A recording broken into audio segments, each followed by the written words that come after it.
Assalamualaikum warahmatullahi wabarakatuh. Bismillahirrahmanirrahim. Alhamdulillahi rabbil alamin. Wabihi nasta'inu ala umuri dunya waddin. Hanya kepadanya kita memohon pertolongan untuk urusan dunia dan urusan agama. Wassalatu wassalamu ala asyrafil anbiya'i wal mursalin Sayyidina Muhammadin wa ala alihi wa ashabihi ajma'in. Wala hawla wala quwwata illa billahil aliyyil azim. Wala hawla wala quwwata illa billahil aliyyil azim. Wala hawla wala quwwata illa billahil aliyyil azim. Tidak ada daya dan kekuatan kecuali dari Allah Al-Ali, zat yang maha tinggi, Al-Azim, zat yang maha agung. Allahumma inna nas'alukal huda wat-tuqa wal-afafa wal-ghina. Amin ya rabbal alamin. Para jamaah rahiman wa rahimakumullah, bersyukurlah kita semuanya kepada Allah yang memberikan kita kesempatan dan kemampuan untuk mentadabburi Al-Quran. Karena orang yang tidak mentadabburi Al-Quran dicela oleh Allah. Afala yatadabbaruna Al-Quran am ala qulubin aqfaluha. Apakah mereka tidak mentadabburi Al-Quran ataukah di hatinya ada tutup? Karena hatinya ada tutup, maka tidak tergerakkan untuk mentadabburi Al-Quran. Alhamdulillah, secara berkelanjutan hari Kamis malam Jumat kita sama-sama mentadabburinya ayat per ayat. Sekarang sedang membahas surat Yunus, terakhir ayat 104. Nah, sekarang kita lanjutkan ayat 105. Ayat 105. A'udzu billahi minasyaitonir rajim. Wa an aqim wajhaka lid-dini hanifa wa la takunanna minal musyrikin. Dan aku telah diperintah, hadapkanlah wajahmu kepada agama dengan tulus dan ikhlas, dan jangan sekali-kali engkau termasuk orang yang musyrik. Kita terjemah lafziyah terlebih dahulu. Wa an aqim, dan hadapkanlah, wajhaka, wajahmu, lid-dini, di dalam agama, hanifa, secara lurus, wala takunanna, dan janganlah kamu sekali-kali minal musyrikin, termasuk orang-orang musyrik. Disebutkan di dalam tafsir As-Sa'di, wa naqim wajhaka lid-dini hanifa, ay akhlis a'malaka adh-dhahira wal batinah lillah. Ikhlaskanlah di dalam Anda berbuat amalan-amalan yang zahir dan yang batin untuk Allah. Waqim jami'a syara'i'id din hanifa, tegakkanlah seluruh syariat-syariat agama hanifa, ay muqbilan 'ala Allah, semata-mata untuk Allah. Tegakkanlah seluruh syariat-syariat agama semata-mata untuk Allah. Mu'ridhan amma siwahu, dengan berpaling dari apapun selain Allah. Lurus untuk Allah saja. Seluruh syariat, seluruh syiar yang kita tegakkan lurus untuk Allah saja. Kita berpaling dari apapun.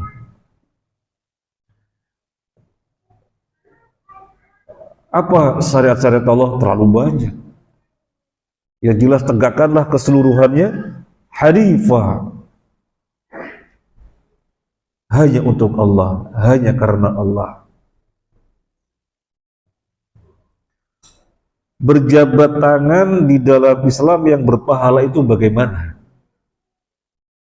Berjabat tangan di dalam Islam yang berpahala. Islam menjelaskan muslim dengan muslim bertemu, Assalamualaikum, waalaikumsalam warahmatullah, kemudian jabat tangan, maka jabat tangan ini merontokkan dosa.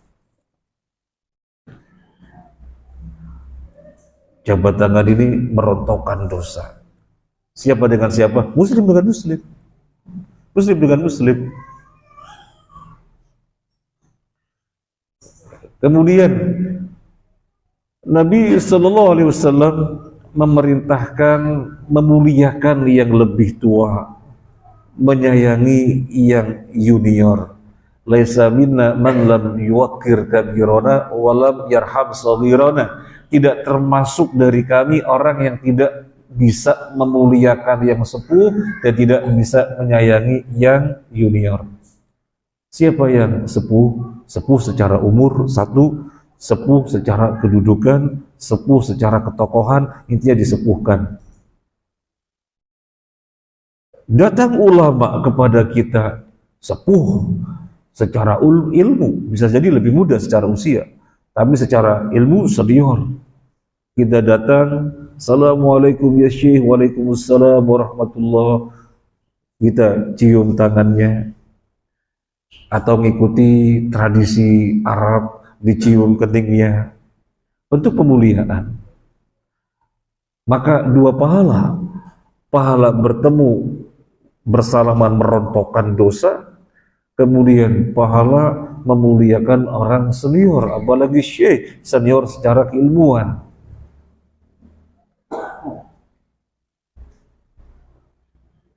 Kemudian di sini ada makna al-wala, loyalitas.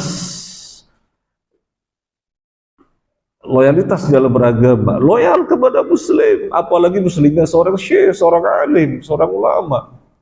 Maka kita menerapkan al-wala. Lah, bagaimana alimnya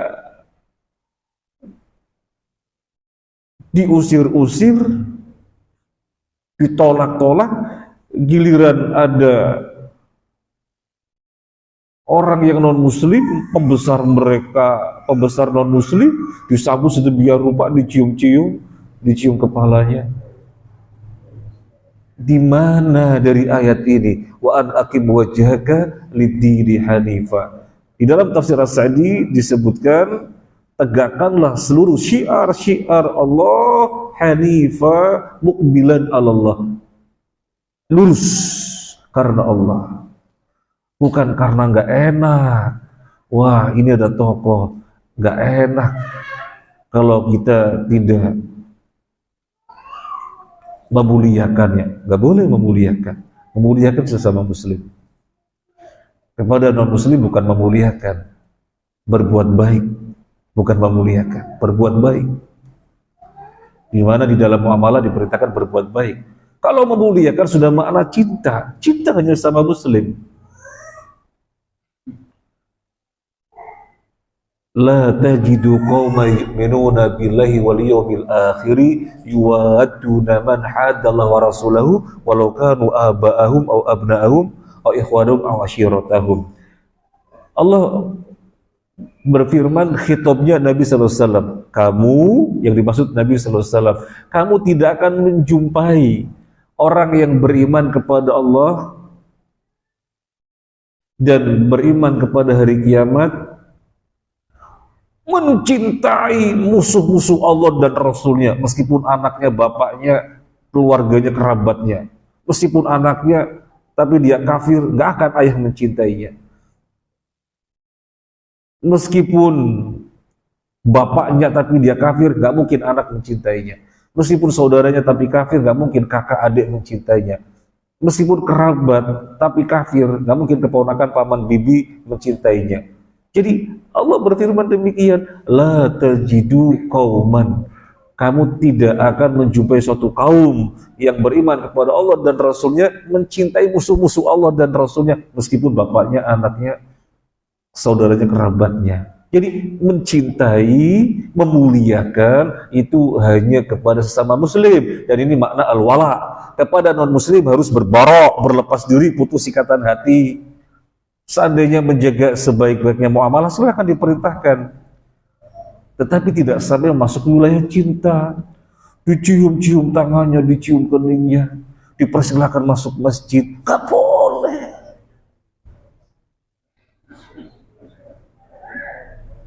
Siapa yang masuk masjid? Masjid Baitullah, tempat yang suci, hanya muslim saja yang masuk masjid. Orang non-muslim boleh masuk masjid ketika diharapkan ada ketertarikan kepada Islam, sehingga biar melihat kaum muslimin bagaimana mereka beragama, beribadah, belajar, boleh. Dan banyak ulama yang mengatakan haram non-muslim masuk masjid. Muslim saja ketika junub boleh nggak di masjid?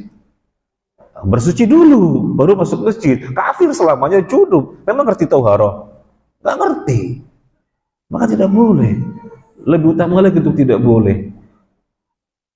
Ada yang mengatakan boleh dengan melihat hadis Sumamah bin Usal. Tuh, Sumamah bin Usal ketika ditangkap, diikat oleh Nabi di dalam tiang masjid.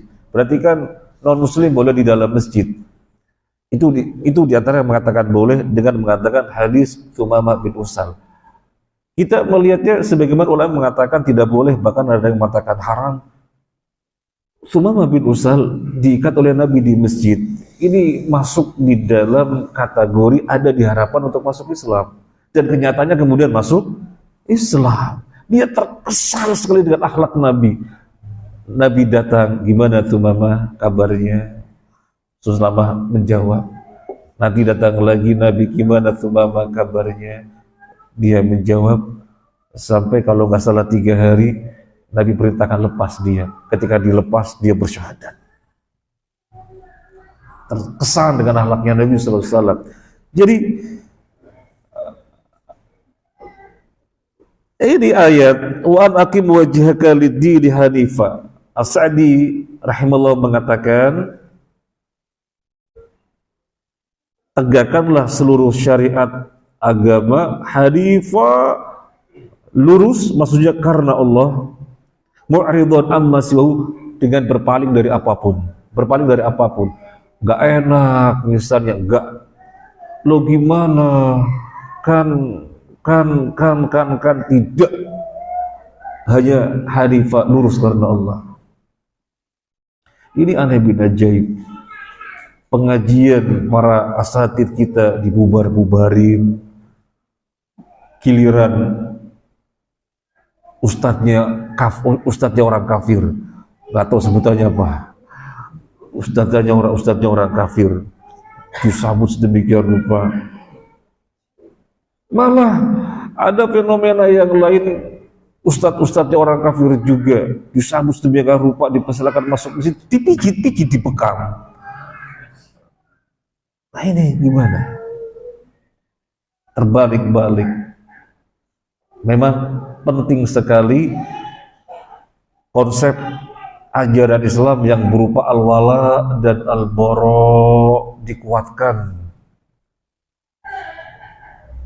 didakwahkan secara kuat. Karena banyak kaum muslimin yang tidak paham al-wala dan al-bara, banyak sekali. Banyak sekali. Apalagi kita tambah sedih ketika mendengarkan berita, benar apa salah Allah alam, tapi kenyataannya demikian. Banyak pesantren yang tidak mengajarkan al-wala dan al-bara. Padahal itu salah satu prinsip di dalam akidah Islam.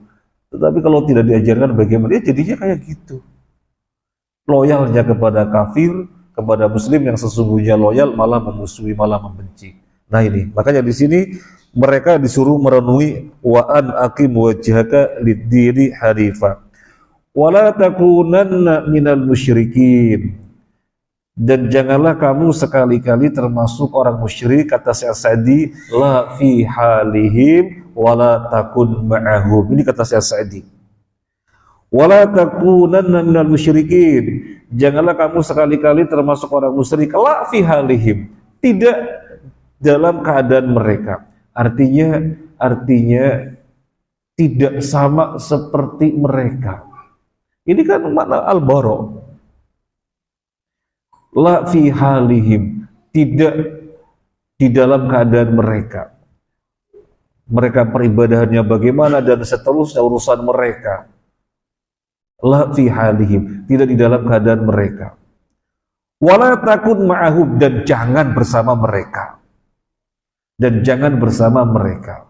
Karena bersama mereka hanya sebatas muamalah saja. Apakah boleh akrab dengan mereka? Gak boleh, hukumnya haram. Karena boleh dengan mereka sebatas muamalah berbuat baik. Kalau kemudian bersama mereka akrab dan close, sangat dekat, sudah masuk wilayah haram. Karena itu sudah masuk wilayah cinta. Wilayah cinta hanya sama muslim. La yanhaakumullahu 'anil ladzina lam yuqatilukum fid dini wa lam yukhrijukum min diyarikum an tabarruhum wa tuqsitu ilaihim innallaha yuhibbul muqsitin. Allah tidak melarang kalian untuk berlaku baik dan berbuat adil kepada mereka selama tidak memerangi kalian dalam agama dan selama tidak mengusir kalian dari kampung-kampung, dari rumah-rumah kalian. Jadi Allah tidak melarang kita berbuat baik. Iya, tidak. Untuk berbuat baik tidak dilarang. Untuk berbuat adil kepada mereka tidak dilarang. Tapi kalau sampai mencintai dilarang. Maka di sini Syekh Sa'di mengatakan wala takunanna minal musyrikin, janganlah kamu sekali-kali bersama orang musyrik, jangan bersama mereka. Karena terhadap mereka hanya sebatas menjaga muamalah saja, bukan untuk akrab, bukan untuk bermanis-manis dan seterusnya. Sekarang kita bacakan dari tafsir Al-Baghawi. Wa an aqim wajhaka lid-dini hanifa. Qala Ibnu Abbas amalaka. Wa aqim wajhaka lid-dini hanifa, dan tegakkanlah wajahmu di dalam beragama hanifa, secara lurus, ikhlas. Apa kata Ibnu Abbas? Tegakkanlah amalanmu semuanya ikhlas karena Allah. Ini Ibnu Abbas. Kemudian waqila istaqim ala dini hanifa. Tafsir yang lainnya dalam Al-Baghawi, beristiqomahlah di dalam menjalankan agama secara ikhlas. Istiqomah, jaga keikhlasan dari setiap amalan yang kita lakukan karena Allah. Dijaga keikhlasan kita di dalam menjalankan keberagamaan. Jaga keikhlasan. Itu dalam tafsir Al-Baghawi. Kita bacakan tafsir Al-Wasit. Hanif, arti yang sebenarnya apa Hanif?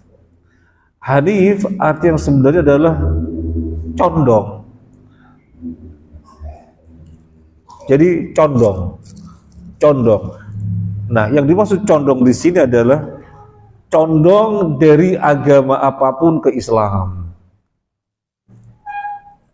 Jadi Hanif, kita bacakan wal Hanif huwa al-ma'il an kulli dinin min al-adiyat ila dinil Islam. Jadi Hanif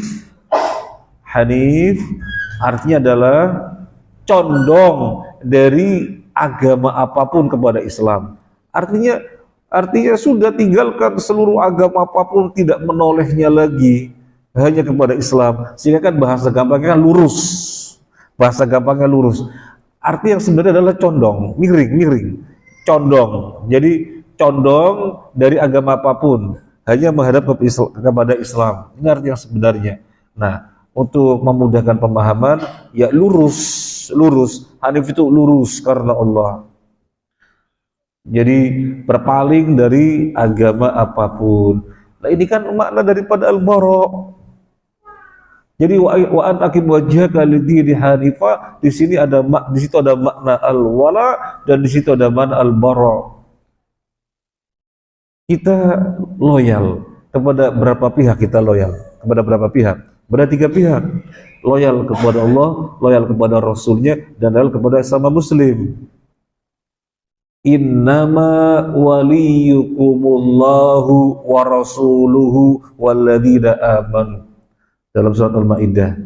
Sesungguhnya wali kalian adalah Allah, Rasulullah, dan orang mukmin. Artinya sesungguhnya kalian berwala kepada Allah, kepada Rasul, kepada mukmin. Kenapa kepada Allah kita loyal? Karena Dia Tuhan kita, yang menciptakan kita, yang memelihara kita, memenuhi kebutuhan kita. Maka kita hanya loyal kepadanya. Kenapa loyal kepada Rasul? Soalnya dia utusan Allah, yang melalui beliau syariat-syariat Allah sampai kepada kita. Kenapa kita loyal sesama Muslim? Karena Muslim mencintai Allah dan Rasulnya. Karena Muslim yang mengamalkan syariat-syariat Allah, yang menegakkan syiar-syiarnya, maka kepada Muslim kita loyal. Hanya kepada 3 pihak saja kita loyal. Hanya kepada 3 pihak saja kita loyal. Kepada selain 3 ini kita berbarok. Apa kebalikannya Allah? Tauhid. Kita berbarok, berlepas diri. Apa kebalikannya Rasul? Siapa saja yang memusuhi Rasul, kita berbarok, berlepas diri. Termasuk mereka yang mengambil ajaran bukan ajaran Nabi, kita berlepas diri. Kemudian apa kebalikannya Muslim? Orang kafir kita berbarok, berlepas diri. Karena mereka tidak mencintai Allah, tidak mencintai Rasulnya, dan membenci ajaran-ajaran Allah dan Rasulnya, maka kita berlepas diri. Jadi loyal kepada Muslim. Kenapa Muslim disikat-sikat, ditolak-tolak, diusir-usir, tetapi kepada selain Muslim malah mengeluh-elukan, mengagung-agungkan, dan seterusnya? Tidak tepat. Ini makna hadis, miring, condong dari agama apapun, tetapi fokus kepada Islam saja. Dalam tafsir Al-Wasit. Kemudian makna dari Hanif yang lainnya juga, Allah subhanahu amaru bil istiqomah fid din. Allah Ta'ala memerintahkan kita agar istiqomah di dalam agama. Istiqomah, konsisten, terus menerus, menetapi, melazimi syariat-syariat Islam. Itu makna Hanif. Watsabat alaihi, teguh di atasnya. Wa'adamu tazalzul anhu fi halin minal ahwal, tidak goncang dalam segala keadaan, kokoh, kekeh, kuat di atas syariat, tidak goncang dalam segala keadaan. Ini makna Hanif. Wa an aqim wajhaka lid-dini hanifa. Kemudian masih dalam tafsir Al-Wasit, iqamatul wajhi lid-din kinayatun an tawjihi an-nafs bil kulliyah ila ibadatihi tabaraka wa ta'ala wal i'rab amma siwahu. Kenapa hanya disebutkan wajah? Wa aqim wajhaka, dan tegakkanlah wajahmu di dalam agama hanifah secara lurus. Kenapa yang disebutkan hanya wajah? Disebutkan dalam tafsir Al-Wasit, ini kinayah. Kinayah itu kiasan bahasa kita. Ini kiasan di mana yang dimaksud bukan wajah saja, tetapi seluruh anggota badan kita. Dan ini semacam ini ada di dalam bahasa kita. Sudah lama dia tidak nampak batang hidungnya. Memang yang lainnya kelihatan, hidungnya yang tidak nampak. Jadi matanya kelihatan, mulutnya kelihatan, tangannya kelihatan, hidungnya nggak kelihatan. Kan bukan begitu. Jadi dia sudah lama tidak nampak badan hidungnya, ya bukan hidungnya saja, tapi keseluruhannya. Nah, di sini juga demikian. Kenapa yang disebutkan hanya wajah? Ini kinayah, kiasan. Yang dimaksud adalah seluruh tubuh kita harus dihadapkan di dalam peribadahan kepada Allah semuanya. Dari ujung kepala sampai ujung kaki dihadapkan kepada Allah di dalam peribadahan dan berpaling dari apapun. Berarti mata kita jaga agar yang didatangkan oleh mata adalah keridhaan Allah, bukan murka Allah. Telinga kita jaga agar mendengar perkara-perkara yang Allah cintai, bukan yang Allah murka. Demikian juga lisan kita jaga, setiap kata yang keluar bukan kata-kata yang memasukkan kita ke dalam neraka, dan seterusnya dari ujung kepala sampai ujung kaki. Jadi disebut wajah saja, bukan berarti hanya wajah, tapi ini kinayah, kiasan yang maksudnya adalah seluruh tubuh. Kemudian di dalam tafsir Al-Wasit, wala takunanna minal musyrikin, dan janganlah kamu sekali-kali termasuk orang musyrik. Takkidun, penegasan. ta'kidul amri bi ikhlasil ibadillah. Ini bentuk penegasan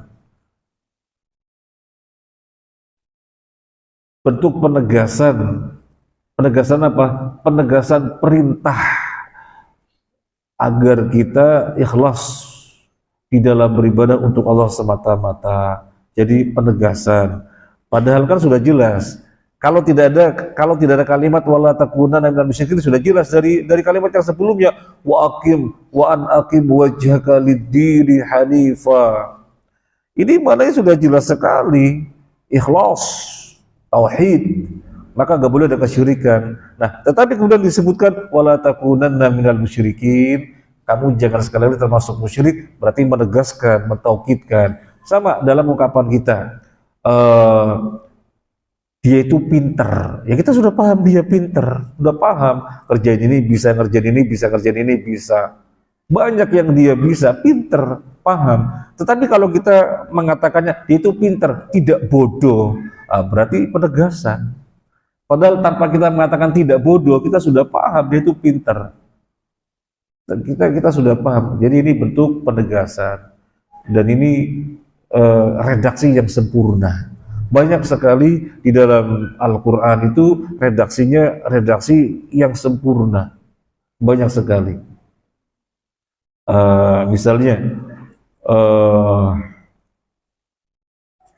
Misalnya bagaimana? Misalnya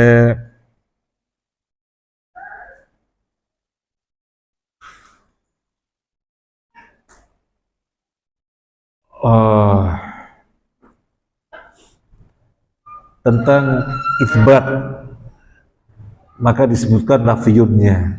Itu yang itu sempurna. Contohnya bagaimana? La ikraha fid din, qad tabayyana rusydu minal ghayy, wa may yakfur bit-taghuti wa yu'min billah faqad wa may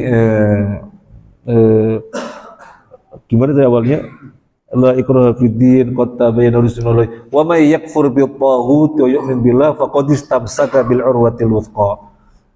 Kalau kalimatnya hanya sekedar wa may yakfur bit-taghut, barang siapa yang mengingkari tauhid, sudah pasti hanya menetapkan Allah saja, sudah pasti karena seluruh tauhid diingkari. Tapi bentuk kalimat yang sempurna, wa may yakfur bit-taghuti wa yu'min billah, dia mengingkari seluruh tauhid, hanya beriman kepada Allah saja. Ini kalimat sempurna.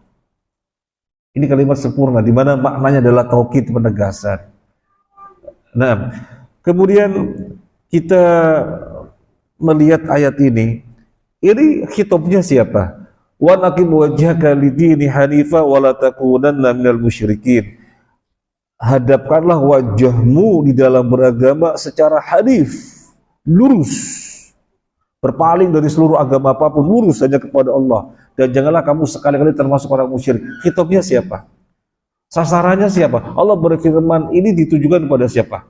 Kepada Nabi sallallahu alaihi wasallam. Kita jadi bertanya, memang Nabi diragukan di dalam beragama tidak hanif? Memang Nabi diragukan ada potensi berbuat kesyirikan sehingga diingatkan oleh Allah? Tidak ada pemahaman demikian, tidak ada. Tidak ada. Karena Nabi terdepan di dalam mentauhidkan Allah. Nabi terdepan di dalam jauhnya dari kesyirikan. Maka tidak mungkin Nabi tercoreng hanifnya, tidak mungkin Nabi ada potensi kesyirikan, tidak mungkin. Tetapi kenapa khitabnya Nabi? Nah, kita sudah pernah bahas. Syekh Dr. Utsman Al-Khamis menjelaskan perkara yang sangat penting sekali. Allah suka-suka menyebutkan Nabi sebagai khitabnya karena saking pentingnya. Bukan Nabi ada potensi berbuat syirik, bukan Nabi hanifnya tercoreng, bukan, tapi di perkara yang sangat penting sekali, maka Nabi sebagai khitabnya. Makna yang kedua adalah tandid. Tandid itu membandingkan. Nabi saja yang tidak mungkin tercoreng hanifnya dan tidak mungkin berpotensi syirik masih diingatkan, apalagi kita. Nah, jadi untuk tandid, apalagi kita. Kemudian sekarang yang berikutnya ayat 106.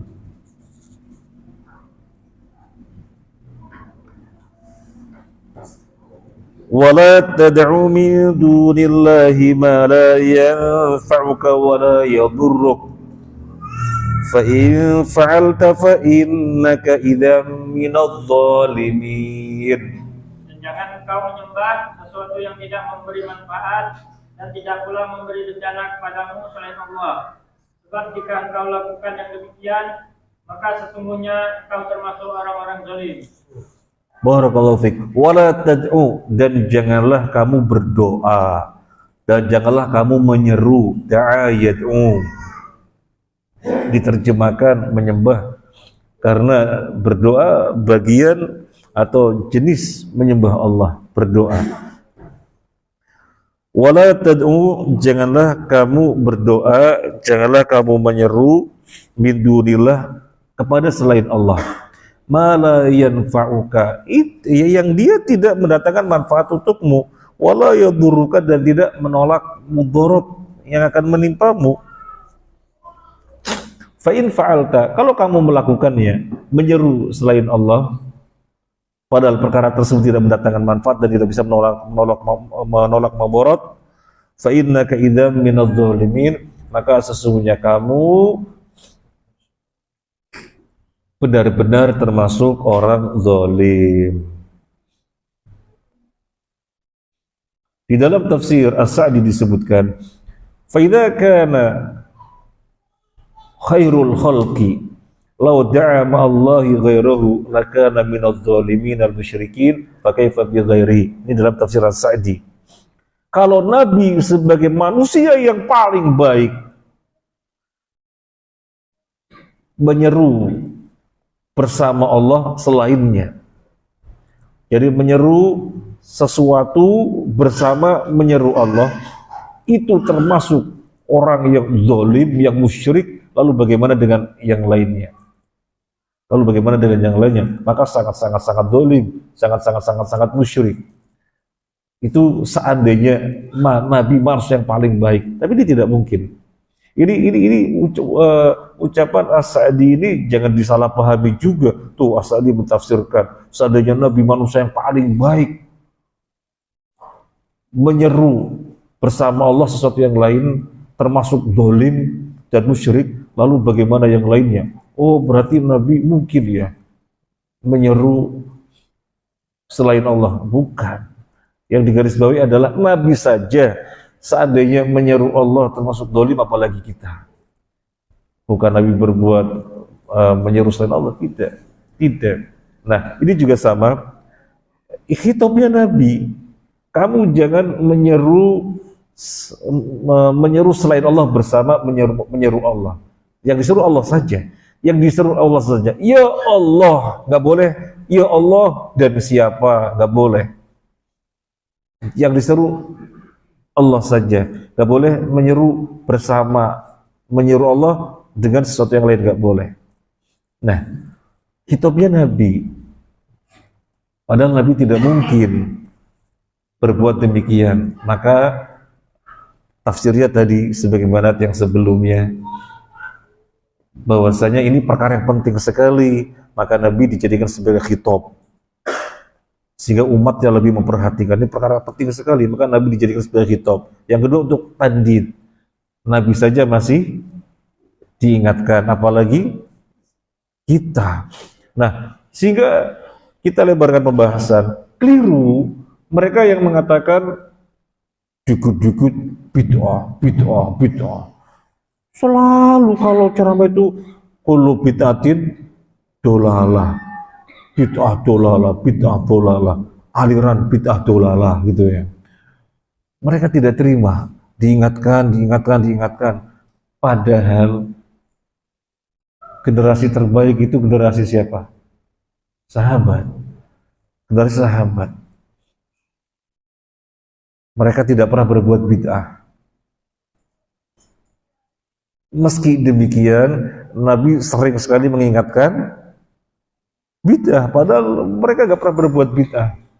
Mereka orang terdepan di dalam mencontoh Nabi. Mereka orang-orang terdepan di dalam meninggalkan perkara yang tidak dicontohkan Nabi. Jadi tidak berbuat bid'ah. Itu saja masih terus Ingatkan, apalagi kita kan semestinya begitu. Tandid, namanya litandid. Para sahabat saja masih terus diingatkan, apalagi kita. Tetapi yang terjadi malah ustadznya kayaknya yang mengingatkan bid'ah setiap kali mau ceramah, kullu bid'atin dolalah, hati-hati. Iya kuma muhdatsatil umur, fa inna kullu muhdatsatin bid'ah wa kullu bid'atin dolalah. Jadi yang dibaca hadis lagi, ini hadis. Tapi kemudian dijadikan guyon oleh mereka. Naudzubillah min dzalik. Nah, lihat ayat ini, Nabi saja masih diperingatkan, apalagi kita. Di dalam surat Al-Jin, Allah berfirman, wa annal masajida lillahi fala tad'u ma'allahi ahada. Sesungguhnya masjid-masjid itu kepunyaan Allah. Maka janganlah menyeru bersama Allah sesuatu yang lain. Jangan menyeru bersama Allah siapapun. Jadi kalau menyeru Allah saja, soalnya masjid itu kepunyaan Allah. Apa maksudnya masjid? Apa maksudnya masjid? Masjid ada dua pengertian. Di dalam syariat, masjid ada dua pengertian. Pengertian pertama, ini namanya masjid. Bangunan yang dibangun secara khusus untuk jamaahnya kaum, namanya masjid. Orang menyebutnya musola, langgar, surau, hakikatnya masjid. Karena dibangun khusus untuk sholat jamaahnya kaum. Tetapi untuk sholat Jumat dipilih mana masjid yang jami, yang menghimpun. Itu untuk sholat Jumat. Jadi tidak setiap masjid untuk sholat Jumat dipilih yang bisa menghimpun, dipilih yang jami. Tapi yang kecil-kecil yang disebut musola, langgar, hakikatnya adalah masjid. Karena dibangun khusus untuk sholat jamaah. Cuma kan seringkali kita menggunakannya secara tradisi. Tradisi mengatakan kalau kecil surau, langgar. Kemana? Ke masjid. Kemana? Situ masjid. Langgar itu surau dibilang masjid. Oh ya wis. Jadi yang mereka menghendakinya apa? Secara tradisi. Secara syariat itu adalah masjid. Ini pengertian yang pertama. Bangunan yang dibangun untuk sholat jamaah namanya masjid. Maka jangan menyeru di dalam masjid siapapun kecuali Allah. Karena itu Baitullah, rumah Allah. Kemudian pengertian masjid yang kedua adalah ibadah. Pengertian masjid yang kedua adalah ibadah. Maka jangan pernah beribadah kecuali kepada Allah saja. Namanya tauhid uluhiyah. Uluhiyah kan nama lain daripada ibadah. Jadi jangan menyeru kecuali Allah saja. Boleh enggak? Seperti sebagian kaum muslimin kadang-kadang memanggil Allah juga memanggil Rasulullah. Ya Allah ya Rasulullah, lindungi kami. Boleh apa enggak? Enggak boleh. Ya Allah saja. Enggak boleh. Ya Allah ya Rasulullah, enggak boleh. Karena Rasulullah bukan Tuhan. Rasulullah makhluk seperti kita. Enggak boleh. Ya Allah ya Rasulullah, enggak boleh. Ya Allah saja. Nah, ini yang bisa kita bahas. Semoga bermanfaat. Saya kira malam ini bisa selesai. Masih 3 ayat lagi insya Allah selesai. Biar kita beralih ke surat Hud. Surat Hud adalah di antara surat yang menjadikan Nabi beruban. Awalnya Nabi tidak beruban. Kemudian ketika turun surat Hud menjadi beruban. Di antara surat menjadikan Nabi beruban. Tetapi insya Allah 3 ayat lagi. Terima kasih banyak. Jazakumullah khairan. Subhanakallahumma wa bihamdika asyhadu an la ilaha illa anta astaghfiruka wa atubu ilaik. Assalamualaikum warahmatullahi wabarakatuh.